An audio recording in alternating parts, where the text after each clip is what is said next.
Merhaba. 22 yıldır hikayeler anlatıyorum. İnsanların hikayelerini ve habercilik yapıyorum. Haberciliğim boyunca hiçbir zaman ünlülerin ve e, haberciliğim boyunca hiçbir zaman ünlülerin ve siyasilerin hikayelerini anlatmayı sevmedim. Biz onlara gazetecilikte söylem üstünleri diyoruz. Onlar zaten mesajlarını bir şekilde ulaştırıyorlar. Ben daha çok sizlerin, sıradan insanların sıra dışı hikayelerinin peşindeyim. Yüzlerce hikayeyi anlattım, sizin hikayelerinizi. Bu sefer farklı bir şey yapacağız ve sizlere kendi hikayemi paylaşacağım sizinle. Annemle babam Irak'ın Kerkük kentinde doğdular. Lise eğitimlerini orada tamamladıktan sonra buraya İstanbul'a üniversite okumaya geldiler. Annem tıp fakültesine, babam mühendislik okumak, mimarlık okumak için teknik üniversiteye girdi. Öğrenciyken tanıştılar, aşık oldular ve okullarını bitirdikten sonra evleneceğiz diye karar aldılar. Büyük hayalleri vardı. Gerçekten de hayalini kurdukları gibi İlk önce ülkelerine döndüler ve kısa bir süre sonra evlendiler. Tayinleri Irak'ın kuzeyindeki Duhok kentine çıkmıştı. Ben ailenin birinci çocuğu olarak 1977'de Irak'ta dünyaya geldim. Irak bugün sizlerin bildiğinizin aksine çok güzel ve eğlenceli bir yerdi. Çocukluk yıllarıma dair o anılarımda bahçeli büyük evlerde aileler bir araya gelir, hoşça vakit geçirirdik. Ülke aslında çok renkli bir dini ve etnik yapıya sahipti ve bizim o zamanlar Sünni Şii ayrımı bir yana dursun, bizim evin içerisinde ailemizin bir parçası haline gelen dadımız Umeymat Hristiyan, kapı komşumuz Yezidi, annemin hemşiresi Kürt, okuldaki öğretmenlerimiz Arap'tı. Ülkenin farklı bölgelerine geziler düzenlerdik ve Bağdat'taki 5 yıldızlı otellerde harika tatiller yapardık. Hatta o dönem Fransa'nın başkenti Paris'e ailece 2 hafta bir seyahat yapma şansımız bile olmuştu. Her şey böyle güzel gidecek sanıyorduk. 1980'de İran-Irak Savaşı patlak verince ülkedeki durum her geçen gün daha da kötüleşti. Bu ilk önce tabii yurt dışına bütün çıkışlar yasaklandı. Ülkedeki bütün erkekler bir şekilde silah altına alınıyordu. Şiddet günlük yaşantımızın bir parçası haline gelmişti. Bizim tabii o güzel günlerimizle ilgili bütün anılarımızın devamındaki süreçte 1984'te babam Erbil Belediye Başkanı olmuştu ve ben ailemle birlikte tabii ki Erbil'e taşındık. Dünyanın her yerinde çocuklar sabahları çalar saatle güne başlarlar, değil mi? Bizse güne İran uçaklarının ülkeye girdiğini duyuran siren seslerinin sesleriyle yataklarımızdan sıçrardık. İlk önce 3 dakikalık böyle dalgalı bir siren sesi duyarsınız. Bu hava saldırısı anlamına gelir. Gökyüzünü yararcasına patlama sesleriyle yataklarımızdan sıçrar, paldır küldür merdivenlerden aşağı sığınaklara inerdik. Bu fotoğraftaki benim babamın korumalarından biriydi. Babam bir yere gittiğimizde babamla birlikte korumalardan izinli olanın silahını bana verirlerdi. Tüfeğini tutmayı çok severdim. Şarjörü boş olsa da babam bu durumdan hiç hoşlanmazdı. Çünkü o 5 çocuğu vardı ve 4'ü erkekti. Bizlerin de bu anlamsız şiddet girdabının ve savaşın bir parçası olmamızı asla istemiyordu. Irak'ta Baas rejimi oradaki Türklere yönelik çok büyük baskılar uyguluyordu. Babam belediye başkanlığı gibi önemli bir göreve gelmiş olmasına rağmen hiçbir zaman Baas Partisi'ne üye olmadı. Annem de öyle. Bu cinayet ve suç grubunun yaptığı günahlara, onların işlediği suçların bir parçası olmak istemiyorlardı. Ama biz çocukların daha bu direnişi ne kadar devam ettireceğimiz konusunda hiçbir fikrimiz yoktu. Çünkü Baas Partisi daha çocukluk yaşlarımızdan itibaren hayatımıza girmişti.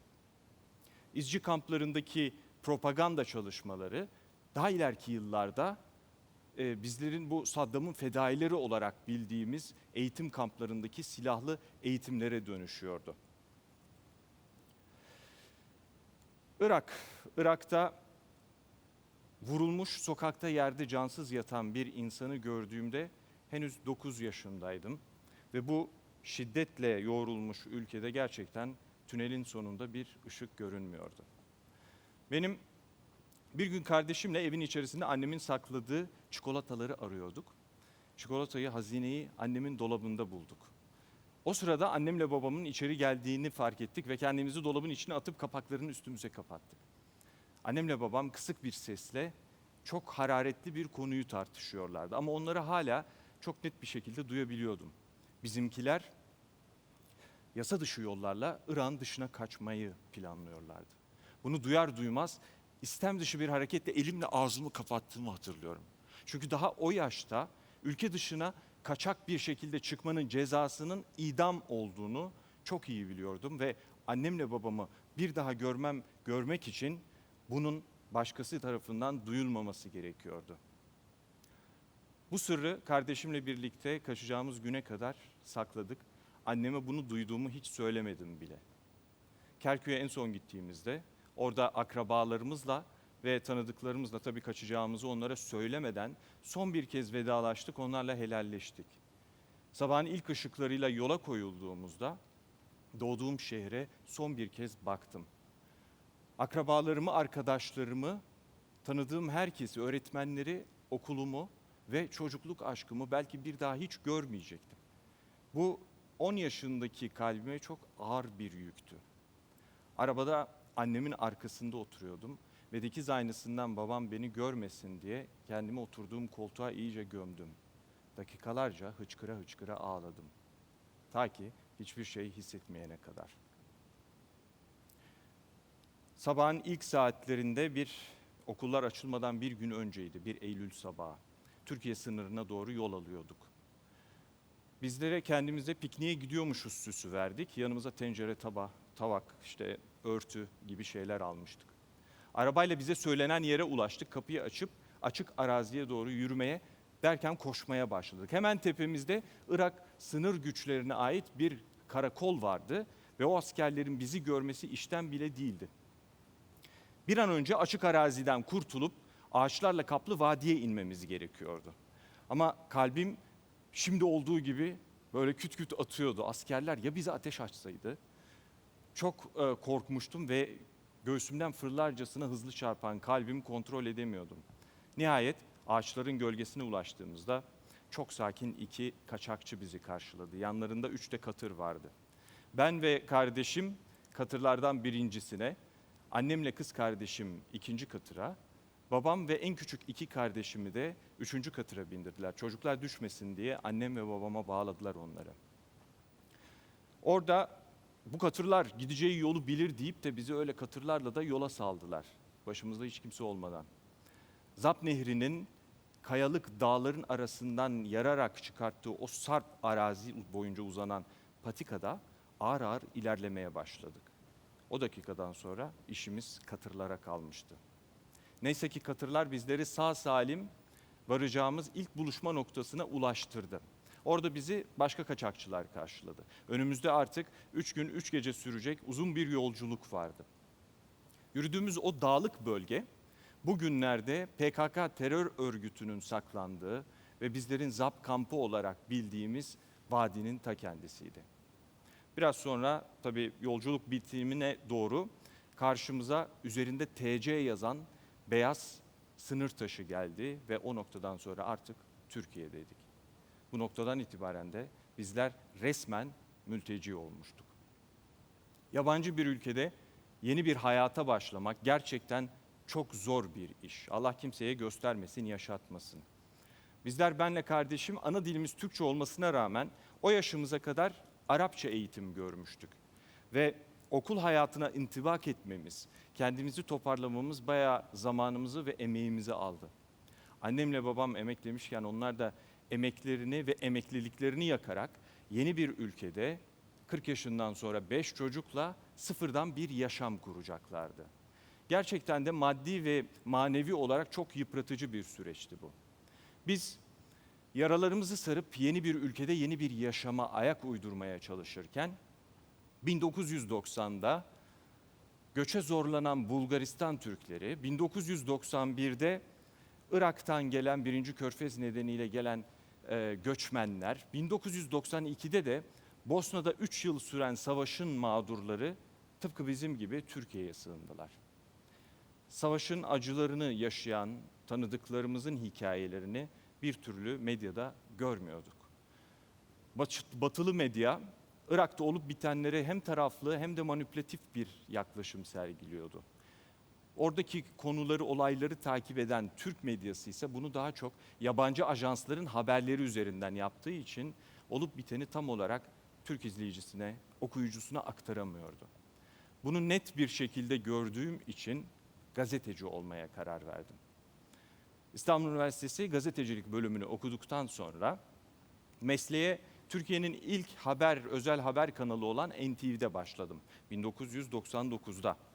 Hayalim doğduğum ülkeye gazeteci olarak dönmekti. Ama bunu yapmam pek mümkün değildi çünkü Baas rejimi hala yönetimdeydi ve işin ucunda idam vardı. Nihayet 9 Nisan 2003'te Saddam rejimi devrilince hemen soluğu Irak'ta aldım.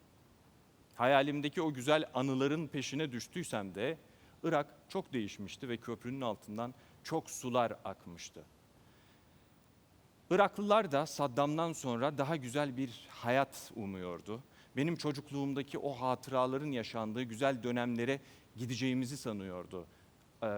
Çok büyük bir çoğunluk. Ama aradan geçen yıllar içerisinde bunun mümkün olmayacağı, Irak'ın çok kanlı bir etnik ve mezhepsel çatışmanın içine düştüğünü görecektik. Ülke tıpkı freni patlamış bir kamyon gibi uçurumun eşiğine doğru gidiyordu. 2004-2008 yılları arasındaki o zor dönemlerde Irak'ta gazeteciydim. Daha sonra bu freni patlayan kamyon Suriye'ye girdi. 2011'de Suriye'de halk daha fazla özgürlük talepleriyle sokağa döküldüler. Beşar Esed yönetiminin buna yanıtıysa silahla oldu. Tabii o zamandan bugüne kanlı bir iç savaş var ve binlerce insan bu savaşlarda yaşamını yitirdi, yitirmeye devam ediyor. Dahası Irak'taki El-Kaide Suriye'ye geçti ve orada DAEŞ terör örgütünü kurarak hem bölgede hem de dünyada şiddeti bambaşka bir boyuta taşıdı. 2004'ten beri şiddetin, savaşın ve yıkımın haberlerini yapıyorum. Havkar'ın hikayesi bunlardan yalnızca bir tanesi. Ama beni çok etkiledi ve belki de bugün bu konuşmayı Havkar için yapıyorum. Havkar 2009 yılında Irak'ın Musul kentine bağlı Sincar kasabasında Yezidi bir ailede de dünyaya gözlerini açtı.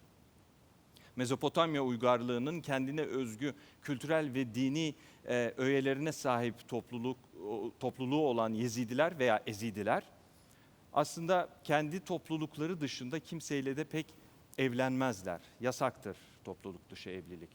Bu görüntüler Havkar'ın köyünde bir düğün sırasında çekilmişti. Havkar burada daha 2 yaşında bile değildi. Mütevazi, basit ama mutlu bir yaşantıları vardı. Ağustos 2014'te DAEŞ Suriye'den topladığı güçlerle Sincar'a girdiğinde Havkar ve ailesi için kabusun başlangıcıydı. Havkar o tarihten sonra babasını bir daha hiç görmedi. Ona ne olduğunu hala bilmiyorlar. Havkar'ın annesi ve diğer kardeşleriyle birlikte DAEŞ aileyi esir aldı ve Suriye'ye götürdü. Havkar'ın annesi bir DAEŞ'liye satıldı. O da bir başkasına, o da bir üçüncüsüne sattı onları. 5 yıl boyunca kadıncağız çocuklarıyla birlikte o adamla yaşamak zorunda kaldı.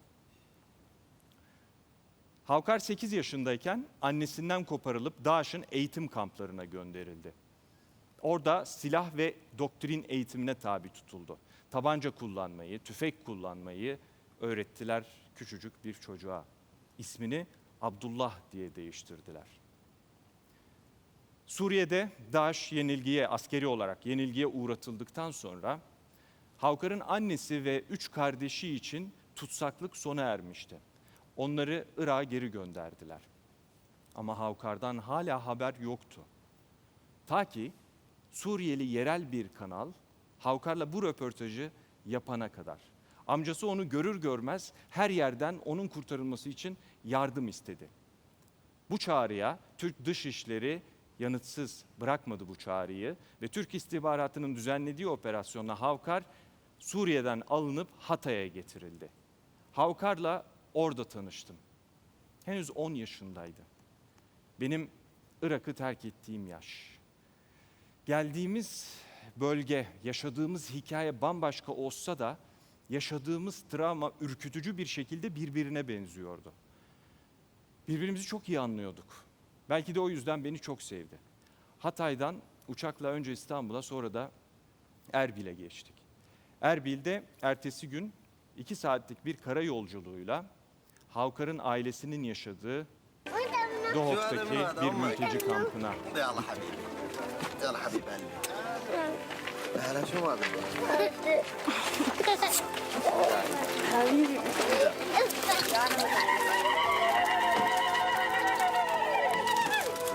صراحة يا بابا يجي الوفاء قلبي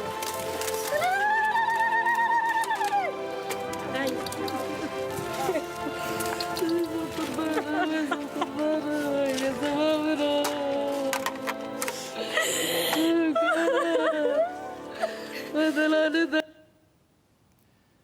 Bu Havkar'ın ailesi ve 5 yıldır görmediği akrabalarıyla ilk buluşmasıydı.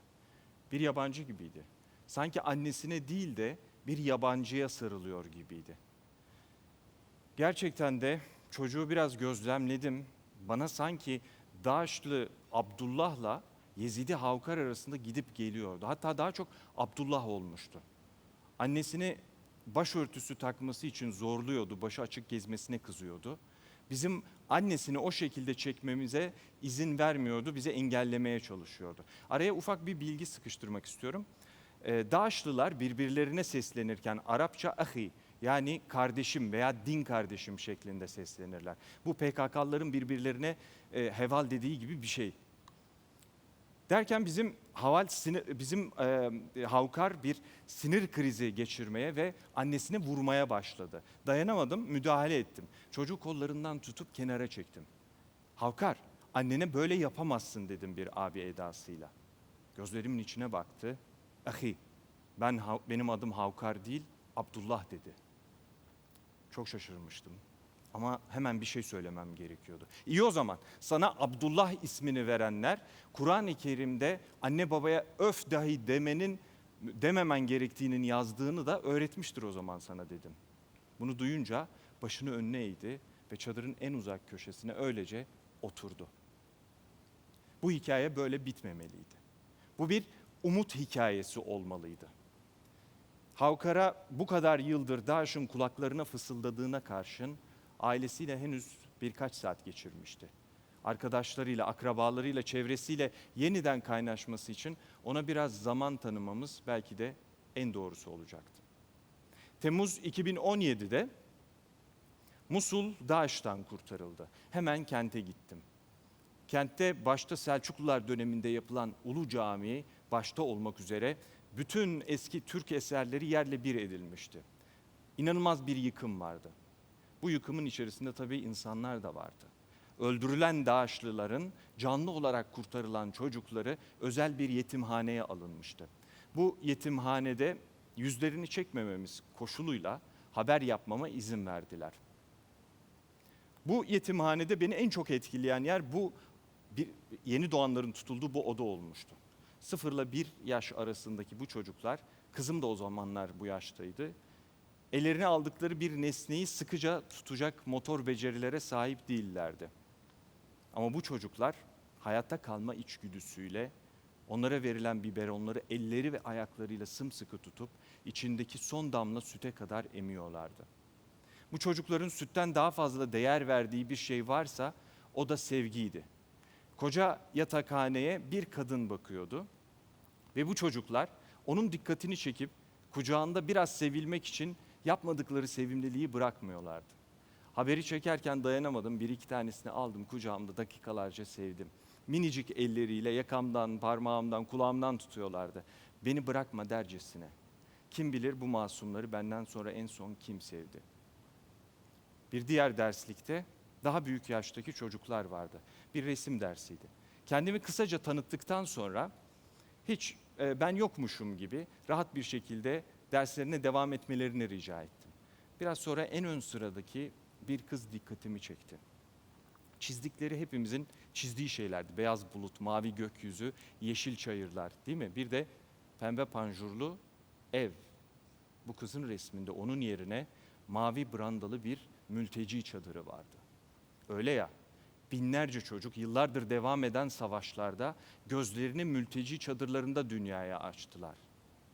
Mavi brandalı bu mülteci çadırını yuva bilen bu çocuklar acaba nasıl bir gelecek hayal ediyordu? Dedim ya, Havkar'la başlamıştı her şey. 6 ay sonra Havkar'ı görmek için yeniden onlara gittik. Kötü haber, annesi çocuklarını terk etmişti. Onu suçlamayın lütfen. Onun da daha acıklı bir hikayesi var. Dolayısıyla onu suçlamayın hemen. Çocuklara babaannesi ve amcaları bakıyordu. Havkar'sa iyi haber. Havkar hayata tutunmuş, yaralarını sarmaya başlamıştı. Zamana ihtiyacı var, kendimden biliyorum. Düşünmeden edemiyorum. Acaba hayat bana farklı bir yol çizseydi, şimdi nasıl bir dünya olacaktı, nasıl bir hayatım olacaktı? Muhtemelen Türkiye'ye gelmeyip Irak'ta kalsaydım, ortaokulu okurdum. Orada Saddam'ın fedaileri kamplarına katılır, eğitim görürdüm. Koalisyon güçleri 1. Körfez Savaşı'ndaki bombardımanları sırasında eğer ölmeseydim, daha sonrasında lise ve üniversite eğitimime devam ederdim. Ya annem gibi doktor ya da babam gibi mimar olurdum büyük olasılıkla. Irak'ta gazeteci olmamı düşünmüyordunuz herhalde. Ama okul bittikten sonra bu sefer zorunlu askerlik ve 2. Körfez Savaşı. Allah bilir beni hangi cepheye süreceklerdi. Oradan da canlı olarak kurtulma şansına nail olsaydım, o zaman işte belki de Saddam sonrası Irak'ta yeni bir hayat kurulacağı, çocukluğumun o güzel günlerine dönüleceği umuduyla Kerkük'e gider, evlenir, çoluğa çocuğa karışırdım. Ama aradan geçen birkaç yıl içerisinde işlerin hiç de düşündüğüm gibi gitmeyeceğini anlamam uzun sürmeyecekti. İşte o zaman ben de belki tıpkı babamın 35 yıl önce yaptığı gibi çocuklarımın ve ailemin daha güvenli bir ortamda yetişmesi için Irak'tan kaçacaktım. Ve işte o zaman karşınıza gazeteci Can Hasası olarak değil, mülteci Can Hasası olarak çıkacaktım belki de. Bu fotoğraf 1987'de Türkiye'de çekildi. İstanbul Emniyetindeki göç dosyamıza bu fotoğrafı koydular. Fotoğrafın en sağında duran çocuk benim. Fotoğraf biraz flu ama gözümüzdeki korku ve gelecek endişesi çok net. Bu güzel ülkenin siz özel insanları bana ve aileme ikinci bir şans tanıdınız. Bu şans sayesinde ben bugün karşınızda gazeteci Can Hasası olarak duruyorum. Kardeşim makine mühendisi oldu. Kız kardeşim doktor oldu annem gibi ve 1 yıldır diğer bütün sağlık çalışanlarımız gibi Covid'le mücadele ediyor. 4 numaramız mimar oldu, 5 numaramız da elektrik elektronik mühendisi. Bizim hikayemiz bir istisna değil. Etrafınıza, kendi hikayelerinize, kendi ailelerinize bakarsanız Balkanlardan, Kafkaslardan, Azerbaycan'dan, Şam'dan, Girit'ten hepinizin gelmiş dedesi, bir tanıdığı, bir bildiği vardır muhtemelen. Sahi biz Orta Asya'dan gelmiştik değil mi? Unutuyoruz. Bu topraklar hepimize kucak açtı, hepimize ikinci bir şans verdi. Şimdi sizlerden bütün siyasi kimliğinizden, düşüncelerinizden, tuttuğunuz takımdan, her şeyden sıyrılıp insan olarak, sadece insan olarak bu bilgileri dinlemenizi, can kulağıyla dinlemenizi rica ediyorum. 10 yıldır komşumuz Suriye'de kanlı bir iç savaş var. Ve bu kanlı savaşın en masum, en hiçbir şeyle alakası olmayan kurbanları çocuklar. Bu savaş nedeniyle 3.200.000 Suriyeli çocuk içeride ve dışarıda okula gidemiyor. Cehalet en tehlikeli şey. 5 milyon çocuk savaşın içerisinde doğdu. Bunların 1 milyonu mülteci olarak dünyaya gözlerini açtı. 5.700 çocuk PKK ve DAEŞ başta olmak üzere terör örgütlerinin saflarına çocuk askerler olarak katıldılar. Bundan sonra saatinize her baktığınızda şimdi söyleyeceğim şeyi hatırlayacağınızdan eminim. Çünkü her saat, her 10 saatte bir Suriye'deki şiddet nedeniyle bir çocuk yaşamını yitiriyor. Gerçekten de savaş bütün haberciliğimin önemli bir kısmını aldı. Gönül isterdi ki başka şeylerin haberini yapaydım ama bu bir hayatımızın bir gerçeği. Bu fotoğrafı da Telaferli mültecilerin kaldığı bir kampta çektim Irak'ta. Etraflarındaki bütün umutsuzluğa rağmen gözleri umutla parlayan bu çocukların bu halini sonsuza kadar öylece dondurmak istedim. Sorduğunuzda mimar, doktor, pilot hepsi bir şey olmak istiyor gelecekte. Dünyadaki hiçbir çocuk ben büyüyünce terörist olacağım demez. Dünyadaki hiçbir insan ben gelecek yaz Türkiye'ye mülteci olarak gideceğim gibi bir hayal kurmaz. Bu daha çok onların kulağına kimin neyi fısıldadığına, ellerinden kimi tutup nereye götürdüğüne bağlı. Sizler günlük koşuşturmacanız içerisinde tabii ki ne Havkar'la tanışabilirsiniz ne de DAEŞ'in yetim çocuklarıyla. Mülteci kamplarında doğan çocukların dramına tanıklık etmenizi kimse bekleyemez. Ben bütün bu hikayeleri sizlere getirmekle görevliyim. Bu benim işim. Bugün de tam da işte bunu yaptım. Onları artık siz de tanıyorsunuz. Ve biliyorsunuz ki bu güzel çocukların, bu masum çocukların 10 yıl sonra karşınıza nasıl çıkacağı bu konuşmadan sonra yapacaklarınıza, dahası yapmayacaklarınıza bağlı olacak. Teşekkür ederim.